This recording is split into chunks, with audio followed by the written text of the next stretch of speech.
Hello and welcome to today's show with your host Mark Chatterton. Today I am pleased to welcome Keith Xander of the group Xander the Peace Pirates onto the show. Keith is the lead singer and lead guitarist with the band who hail from Liverpool. Through their album 1111 and live concerts, the band have gained a large following of fans from around the world, supporting the likes of Bon Jovi and Manfred Mann's Earth Band on the way. So a warm welcome to you, Keith. Hello, peace. Hello. Let's start with the name of the band, Xander the Peace Pirates. I suppose many people, when they hear the name, think that you are Xander, yet that's your surname, and you also have a brother in the band, Stuart, playing alongside you. So that's right. We're both Xander. Yeah. So that's how the name came about. Yeah. Yeah.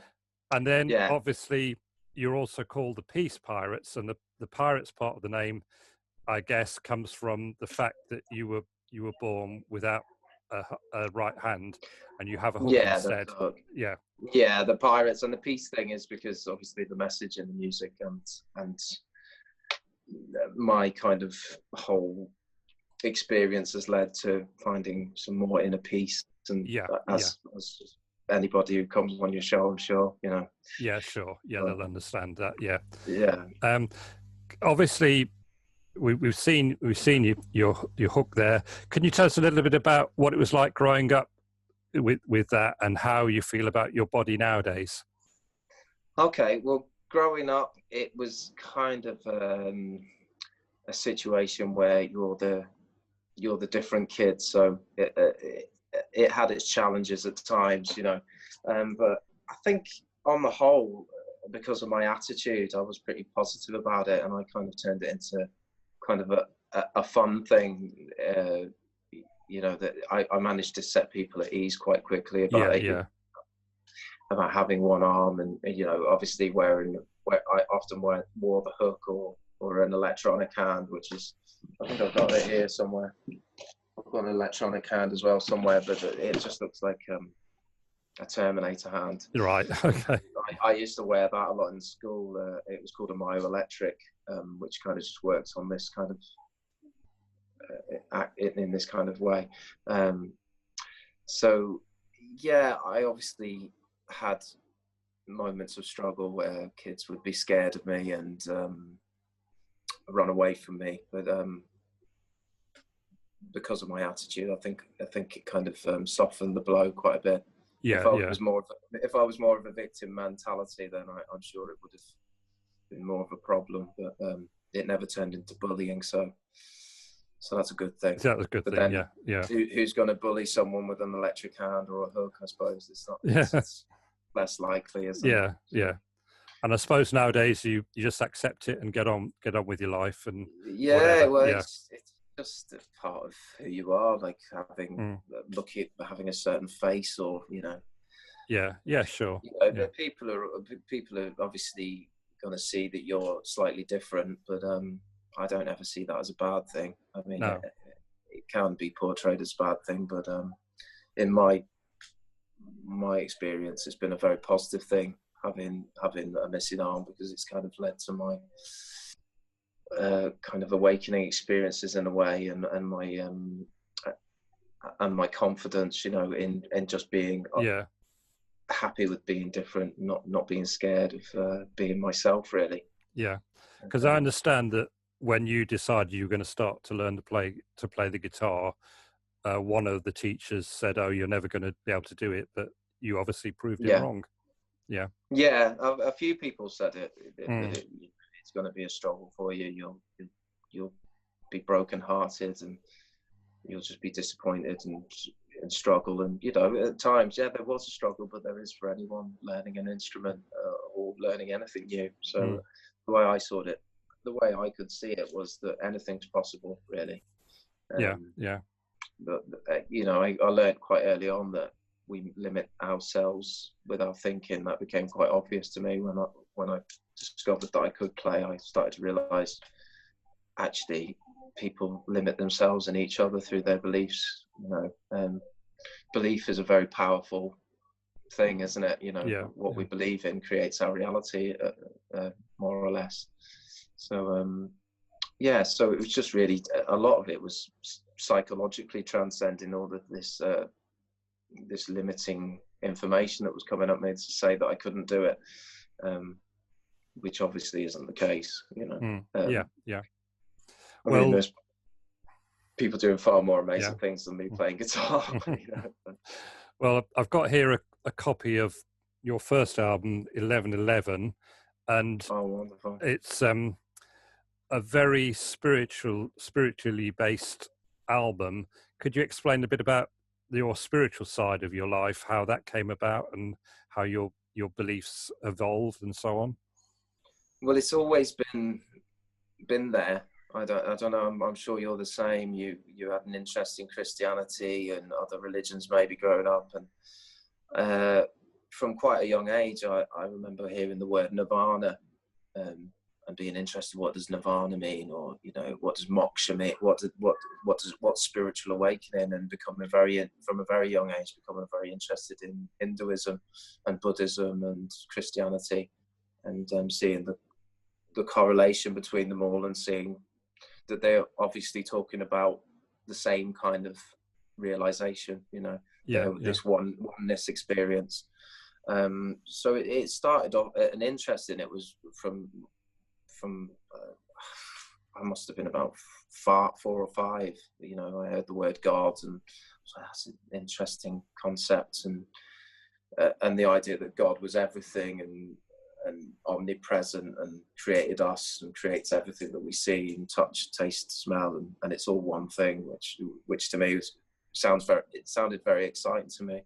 So yeah, I was always attracted to it as a child, and then growing up, I got into spiritual healing, and I've found the way music affected me. It gave me these kind of this kind of peace and tingly feelings, you know, like this kind of tingling all over, and I felt like that must be something deeper in me that's reacting to that, and I was getting the same thing when I was listening to speakers, you know, inspiring speakers, and or people speaking about non-duality, or the words of Jesus, or the words of Buddha, or Muhammad, any of these masters.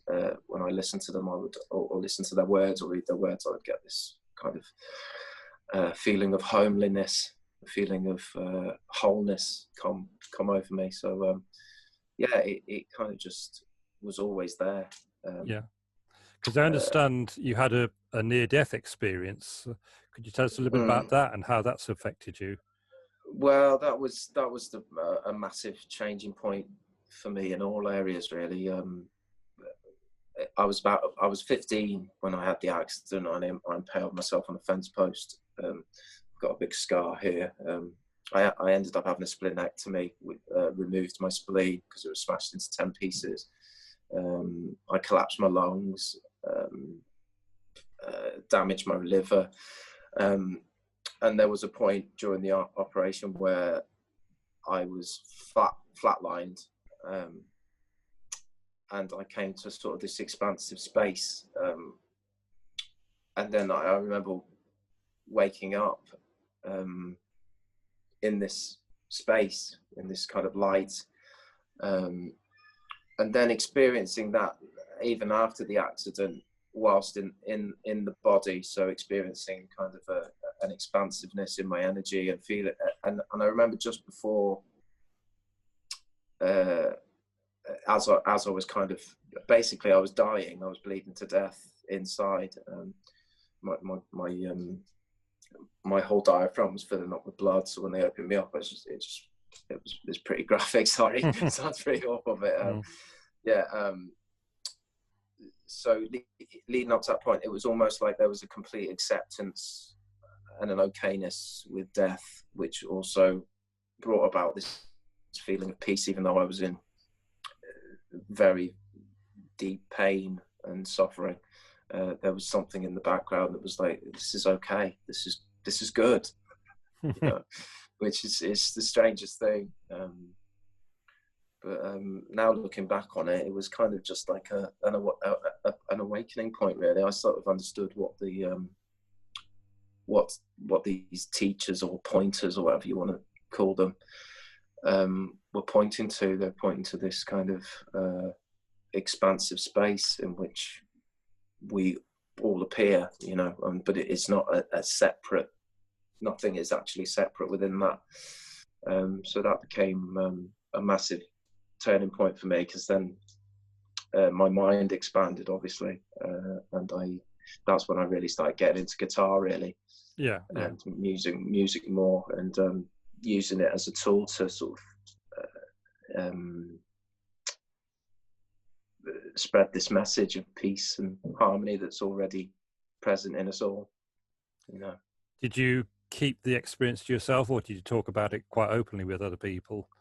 I didn't really talk about it much early on, because I didn't really understand what was happening, and I still don't really. I still don't understand why some people are more attracted to spirituality or non-duality.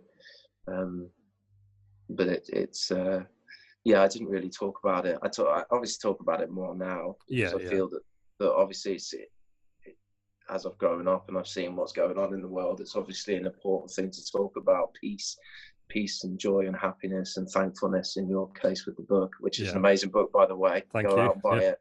Yeah. Mark Chatterton, Thankfulness. It's brilliant. Absolutely. I mean, it resonates so deeply with me. Good. Yeah.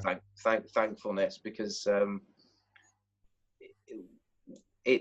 I don't know from your experience, but being thankful makes you more present, doesn't it? And vice versa. So when we're in the present moment, we are naturally in appreciation of it, because we have to be focused on it to be appreciative of it. So that book really resonated with me. Good. So really, it was it's become more of an important message now, I think. With everything that's going on, and all the tension people are holding in their bodies and minds, is obviously going to not help with the current situation, and not just this current situation, but all of the stuff people have to deal with, you know. I was going to ask you about that, so I'll ask you about it now. Obviously, we're in this lockdown situation, and lots of people are having to really rethink what's going on in their lives, because they've lost their jobs, they've got no money coming in. How do you see it all evolving or happening, and is it an awakening call perhaps for humans? Well, it's an opportunity, I think, for awakening just to take place. It's an opportunity to surrender to what is happening, and open ourselves up to new things, you know, new ideas. A lot of people obviously haven't got the distractions that they might have had before with working all the time. Often when we're stopped in our tracks, it can, if we allow it to, force us to go within and look for something a bit more stable in ourselves. Which a lot of the time we're looking out there for something to stabilize us within, and it may temporarily stabilize us, but it's not lasting. And I think that's what more and more humans are learning, is that they're not going to find stability in an object or the world. They can only find it in themselves, and that takes time to let go of all of the illusions that the world is happening out there and that I'm in here, because that's clearly not what's happening even from anyone's experience. I think anyone could agree that we're only experiencing ourselves. We're not experiencing a world out there, we're experiencing a world within us. And if we're not there to experience it, it's not there.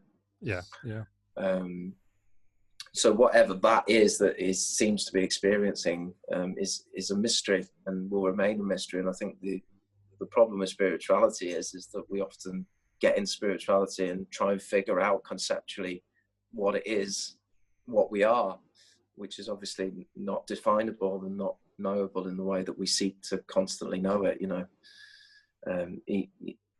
I think meditation and breathing exercises all help find this inner stillness and this inner peace that we're all seeking through noise, really, which we're never going to find, you know.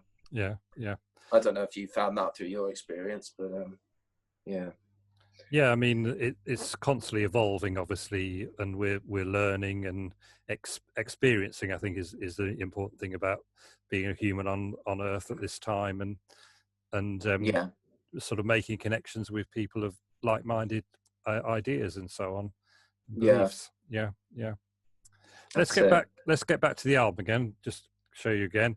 You've got some words by what's he called?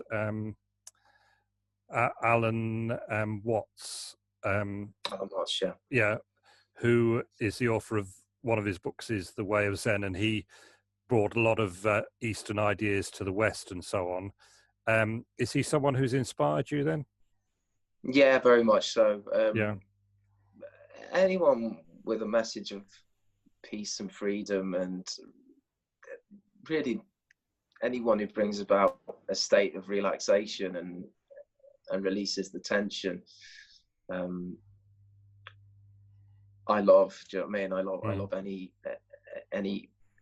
any speaker that speaks in such a way to bring about that natural sense of who we are is a blessing, you know.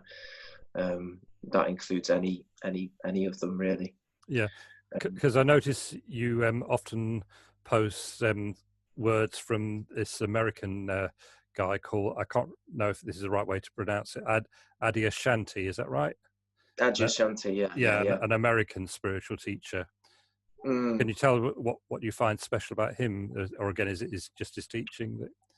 It just resonates. It might not resonate for everyone, but in my case, when he talks about emptiness and spaciousness, which really they all so-called teachers, which I don't really think they're teachers, they're just pointing out what is absolutely simple and obvious, which is where you're looking from is not a solid object. It's not a solid, graspable object.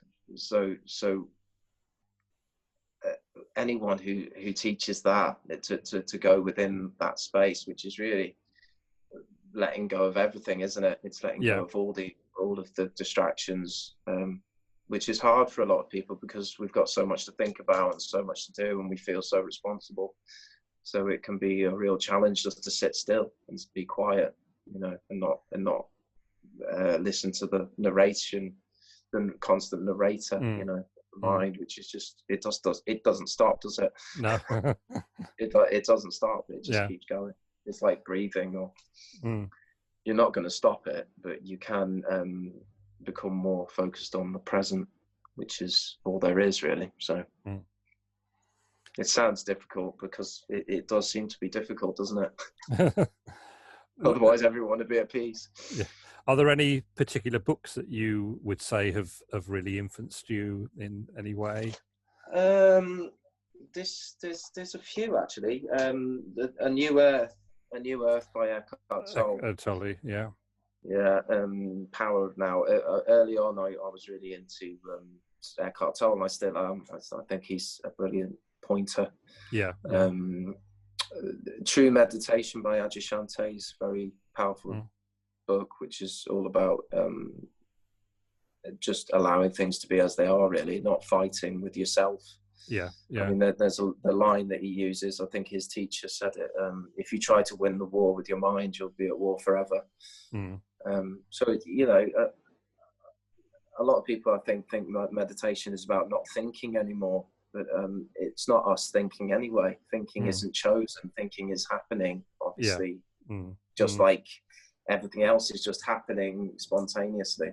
And that's a mystery. And I think a lot of intellectuals might take on this message and try and figure it out to benefit them. But it's actually that thing that's trying to figure it out and benefit themselves that's covering up the reality that it's an infinite mystery, you know.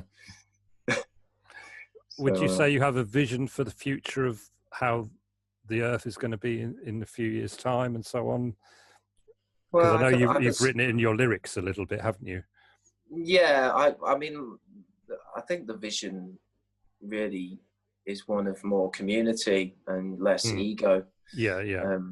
because while there's egos, there's always a barrier between each other. And I think once the barriers drop, when people actually see that actually they're not experiencing another person, they're actually experiencing their own limited beliefs about somebody else, which isn't actually happening. There isn't another person out there. We're only experiencing our projections of that person. So we can't force this realization, and we can't tell anyone how to make it come about, you know, because it's already that way. There is no separation anyway. So the idea of there being non-duality is also ridiculous, because there is no duality. There's no duality or none. They're just concepts. So I think when people really allow themselves to fall away, which is often just giving yourself permission to sit still long enough to see that you're not solid or real in the way you think you are, that can bring about more of a sense of love and community in the whole, because people can finally come together. But while there's ego there, it's just not going to happen, as we've seen up to now, you know.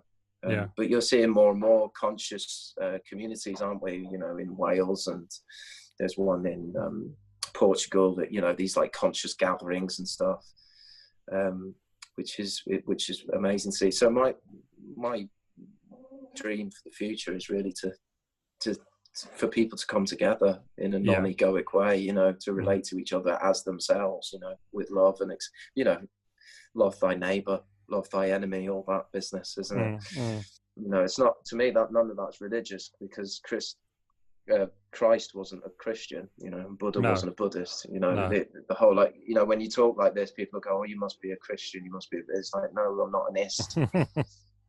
I'm not, you know, I'm not a follower of any particular I suppose idea. A lot of that has sort of come out more with this lockdown and so on, with people volunteering and helping and realizing that it's not all the celebrities or the footballers who are the important people.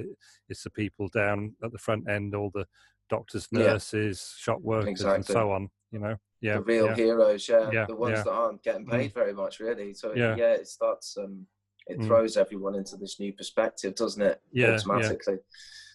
Because, you know, I think obviously the more limited we start to become, the more we seek freedom within ourselves. So what we're seeing is, obviously we're having our freedoms apparently taken away more, which is becoming more apparent to everyone. And this is why we have a lot more conspiracy theories and stuff like that. We're starting to say, well, you know, because everyone knows how corrupt and dark humans can become. So it's no surprise. You only have to look at history. So I think as these limitations are pushed down on us, we're being forced to find freedom within, because it's not out there. And it can't be found, and security cannot be found in the world, because the world is completely unstable. So we have to bring our own stability to the experience, which, you know, is really realizing that you're not the experience. You're actually something far vaster and miraculous and unknowable. That isn't even happening, because to say that I'm happening would mean that there was a subject-object reality, but we don't experience a subject-object reality. We experience just one thing, but we're living in this kind of constant illusion that I'm in here, I'm the body, and I'm the mind, and I'm in the world. But that clearly, to all of us, if we sit still long enough, we'll see that that's not true. That's just an assumption that's been made by everyone else, and including often ourselves, because we fall into that same way of thinking, you know. And we experience it that way, you know. I'm separate, I'm a separate human being from everybody else, and I'm alone, and all this, you know. So it's a very troubling state to be in, really, in an egoic state or a separate state. It's very sad for sad feeling. It feels like you've lost something. So it's important, I think, this message. What would you say to someone who's starting to think about the spiritual side of life, and thinking, you know, all that's happened is make them question their role in the world and how they fit in and what is life all about. What would you say to them if they wanted to go a little bit further to try and, you know, find out a bit more? What could they do? Well, one of the greatest things I found is just focusing on your breathing. Literally just seeing how long you can focus on your breathing, and I think a lot of people will find that difficult to begin with, and then they'll discover who their true enemy is, which is, you know, this false kind of idea of who we are, which is built on assumptions, you know. So when anyone's focusing on their breathing, they're not focusing on thinking anymore, or just focusing on your hands, or focusing on some part of the body. It takes the attention away, which again makes you more open to this kind of spaciousness in yourself. Yeah. So yeah, there's loads of techniques, I think. I mean, even the Wim Hof breathing stuff, you know, doing the heavy breathing, you know, can bring about a feeling of peace, you know, just by breathing quite erratically. You can bring about cannabinoids and alkalize your blood and do all these miraculous things just breathing, you know, which is obviously another important thing that people could be learning at this stage with something so damaging to the lungs, you know, to get into breathing is obviously not only going to bring you a sense of peace, but a sense of healing as well. Yeah. And I suppose the fact that virtually everyone has got access to the internet nowadays, there's plenty that they can look up on the internet. Just if they've got a question about something, ask the question and look for the answer, and it'll be there on the internet. Exactly. So, it's all very accessible. Yeah, that's right. Let's just quickly go back to the group, because I understood that there was a strong possibility that you might have been playing at Glastonbury this year until it was called off. And the founder of Glastonbury, Michael Eavis, saw you playing in this competition that you won, and he said you should have been up there on the pyramid stage. So that must have been quite an honour. Yeah. No, he's lovely. He was a lovely man. He seemed to be really taken by it, and he had a lovely presence about him. Lovely guy. So it was really a really nice experience, and it looked like we probably would have played, but I think we still will. Obviously, not this year. One day, yeah. But he said, you know, he would love us to play. So whether it would be through that competition or just him figuring something out and getting us to play on one of the stages, either way, it looks like we would have played. So that's very positive, isn't it? It was wonderful, and we got lovely feedback off everyone that day, so it was nice. It's good, because obviously it's a bit difficult for you at the moment because you can't be gigging and reacting and playing to live audiences, and you've also got enough material for a second album, but you haven't got a record deal at the moment.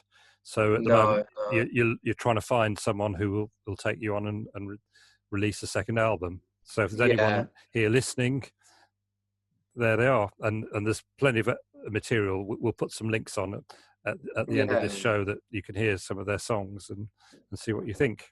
Yeah. Thank you, Mark. Yeah, I appreciate that, mate. Yeah. Thank you. So we'll call that a day, I think, because of the time and everything. But thank you, Keith, for speaking to us and sharing some of your insights and your experiences of life. Thank you.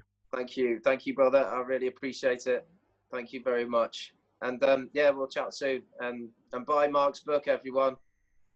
Thankfulness. Right. Okay.